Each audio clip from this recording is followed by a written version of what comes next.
Hi guys, I'm going to go through some gear essentials for the new people. I'm going to start off basically with clothing and work my way through equipment. Most of our playing is done in the bush, and so we recommend that people start off with a set of camo gears, top and bottom. There are a few different suppliers of this kind of gear available on the market. I've acquired two reasonably good sets of Chinese manufactured camo gear. This particular one here is British pattern disruptive material. A few other patterns that are available are that is American battle dress uniform, or their old woodland pattern. It's quite distinctively different, and there's sort of things like tiger stripe available as well. T-shirts are only essential for what you, if you like to wear one underneath your uniform. Next most important thing I would think for safety is gloves. There's all sorts of sort of Chinese manufactured combat gloves available, copying proprietary products that have been mostly developed for the US military. These are a pair of basically work gloves from Mitre 10. They're made of neoprene, they're quite padded, and they've lasted me for several years now, going through repeated washing machine cycles after every game. Getting nailed on the fingers is not fun, and you always invariably get nailed when you're not wearing gloves. Another area which is really sensitive is around the neck, and so I recommend shamags. They roll up and wrap around the neck quite well as a scarf.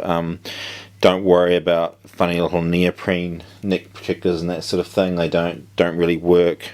A lot of guys, you can get full head helmets, but most guys don't like to use them, but find they need to keep something on their head to protect their heads a little bit from paintballs, as well as absorb sweat. And I've just recently started using a thing called a sandana. It's got a toweling strip along it, and it velcros up around the head, and it's got a big scarf, ventilated scarf area.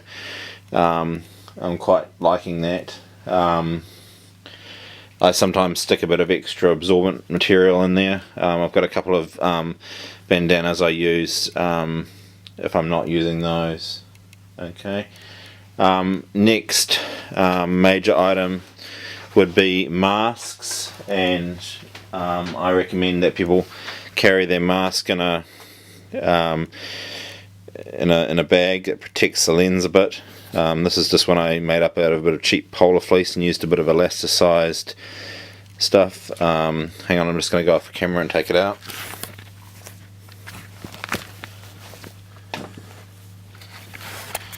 My favourite goggle type is V-Force.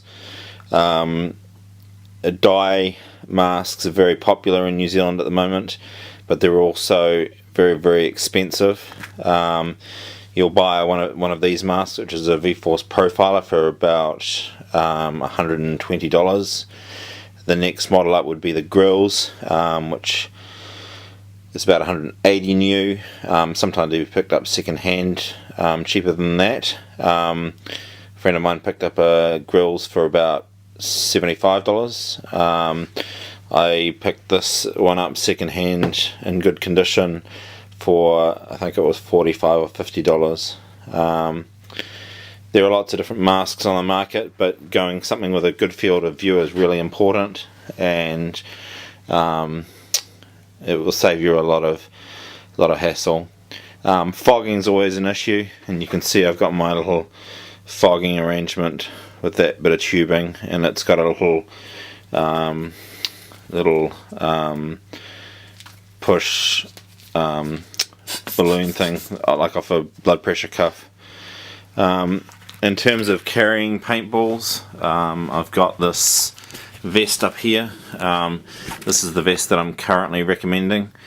This is made by BT, or Empire Battle Tested.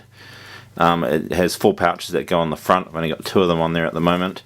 Comes with a full cummerbund, which makes it really comfortable because it doesn't ride up on you. It's fully adjusted, one size fits most. And on the back you can carry 6 pods, and a downwards pattern and a bottle tank up the top, and I've got my patch there. This one cost me $80 on special, but they're usually about $120 and reasonably well made.